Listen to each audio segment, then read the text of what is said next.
প্রায় অনেকদিন পর কিন্তু আমি এই জায়গাটাতে আসলাম। তো এই জায়গাটা আমার খুবই প্রিয় এবং ভালো লাগার একটা জায়গা, কারণ এখান থেকে অনেক কিছু এনজয় করা যায়। যেমন এদিকে পাহাড়, মেঘ, সবুজ প্রকৃতি খুব ভরে আসলে এখানে পাখির কিচিরমিচির, পাখিরা কিভাবে একসাথে দল বেঁধে খাবার খুঁজতে যায়, এই মুহূর্তগুলো এনজয় করা যায়। আবার কুয়াশাও পড়ে মোটামুটি, যদিও শীতকাল অনেক আগেই চলে গেছে। আজকে হচ্ছে মে মাসের 13 তারিখ, এখনো কিন্তু এখানে কুয়াশা পড়ে।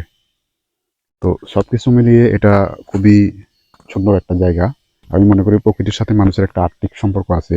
যেমন ধরেন আপনার পছন্দ মন খারাপ বা কারোর সাথে বাক বিতন্ডিতা হয়েছে, সেজন্য আপনার মেজাজটা খিটখিটে অবস্থা আছে, এই সময় যদি আপনি প্রকৃতির খুব কাছাকাছি যান, গিয়ে যদি শান্তভাবে বসে প্রকৃতির মুহূর্তগুলো এনজয় করেন, যেমন পাখিরা কিভাবে একসাথে দল বেঁধে গান গায়, একসাথে খাবার খুঁজে, আবার কাঠবিড়ালি টিকটিকিরা কিভাবে খাবার খুঁজে, তো এই বিষয়গুলো যদি আপনি এনজয় করেন, তাহলে দেখবেন যে আস্তে আস্তে আস্তে আস্তে আপনার মেজাজটা অনেকটা স্বাভাবিক অবস্থায় ফিরে আসবে এবং আপনার মনটাও কিন্তু অনেকটা ভালো হয়ে যাবে।